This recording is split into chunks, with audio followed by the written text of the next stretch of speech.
கிறிஸ்துவுக்குள் எனக்கு அன்பான வாலிப தம்பி தங்கச்சி எல்லோருக்கும் இயேசு கிறிஸ்துவின் இனிய நாமத்தில் எங்கள் அன்பின் வாழ்த்துக்கள். இந்த நாளிலும் பரம தகப்பன் இயேசு உங்களுக்கு கொடுக்கிற வார்த்தை யாத்திராகமம் 15:1 பின்பாகம். அவர் மகிமையாய் வெற்றி சிறந்தார், குதிரையையும் குதிரை வீரனையும் கடலிலே தள்ளினார்.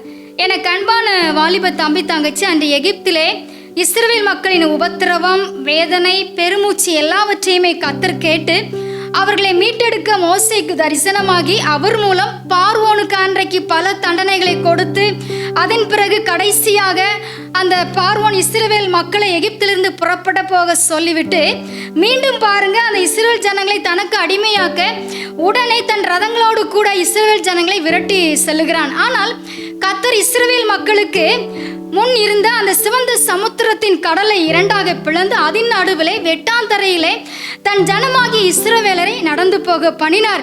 இதை பார்த்து பொறுக்க முடியாத அந்த பார்வோனும் அவன் சேனைகளும் பின்தொடர பார்த்தாங்க. ஆனால் கர்த்தர் பார்வோனையும் அவன் சேனைகள் அனைத்தையுமே சிவந்த சமுத்திரத்திலே மூடி போட்டார். ஹல்லேலூயா. பாருங்கள், கர்த்தர் நம்மை நினைத்திருக்கும் போது நமக்கு முன்னும் பின்னும் பல பிரச்சனைகள் வந்தாலும் கண்டிப்பாக கர்த்தர் நமக்கு முன்னே சென்று வழி திறந்து விட்டு பின்னால் வருகிற சத்துருக்களை அவர் பார்த்து கொள்வார். நாம் பயப்பட தேவையில்லை. எத்தனை தடைகள் இருந்தாலும் அவர் நாமத்தினால் அது விலகி போகும். வெற்றி உங்களுக்குத்தான். ஆமென். God bless you.